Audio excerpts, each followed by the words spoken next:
I see that some of you did not get the memo about the red dress, the pink, or the pumpkin today. So let's go on a journey.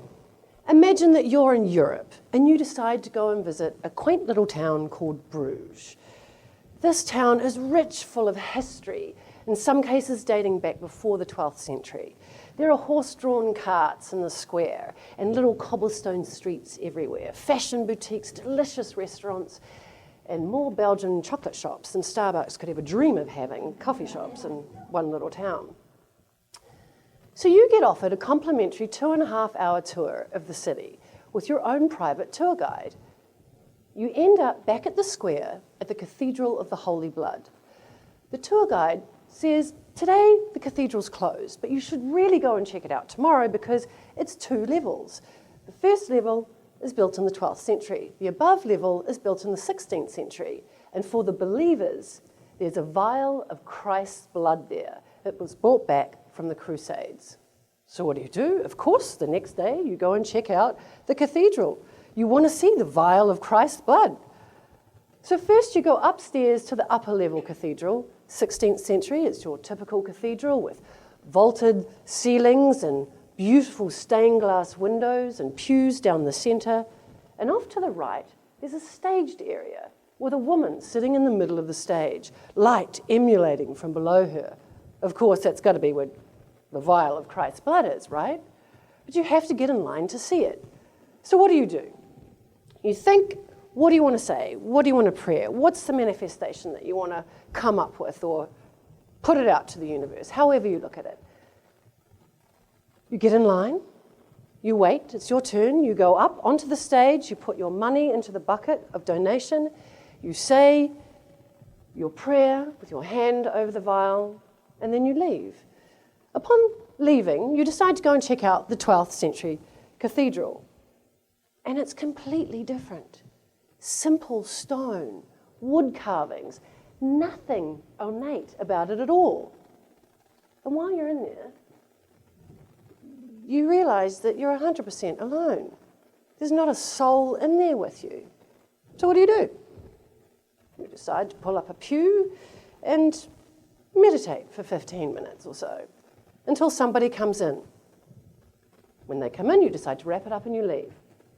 The next day, you have to take a train from Bruges to Brussels, Brussels to London, take 2 stops on the underground at rush hour, 5 o'clock on a Friday afternoon, and then take a train from Liverpool Street to Norwich. You've got a lot of luggage with you. You're just kind of a little bit nervous about the whole experience. So you ask the conductor on the train if he could give you some guidance, maybe tell you how to change trains on the underground or something. But you can't understand a word he's saying because his accent's too thick. It's fruitless. The gentleman sitting next to you then says, you know, I can actually explain that transition for you if you like. And okay, cool. Then you end up spending 2 hours for the rest of the train ride having a wonderful conversation with this stranger. And at the end, as you're pulling into London, he's obviously relaxed and comfortable with you now, and he decides to tell you that he could actually guide you the entire way to Norwich. He's taking that underground with you and help you with your luggage. Of course. Thank you. Gratitude. How grateful are you at this point? Now I'm going to share with you that this story is actually true. It happened to me. And at this point, I realized getting off the train, how rude was I? I had been talking to this man for 2 hours and I had not introduced myself, nor had I asked him what his name was. So I reached out and said, my name is Stephanie. I'm sorry, I was so rude. And he said, my name is Emmanuel. Emmanuel, as in like Jesus Christ Emmanuel. And he's like, yeah. Okay. I'm not laughing at you or your name. I'm laughing at this situation. And then I proceed to tell him what I had gone through the day before at the Cathedral of the Holy Blood. One of the things I prayed about and one of the things I meditated on was I asked for my guides to be sent to me to take me to my destination. And when I tell this story, some people believe that I met Jesus Christ, and some people believe that I met an angel who's asking me to accept Jesus back into my life. And some people believe that it was just the universe responding to my request with an outrageous sense of humor.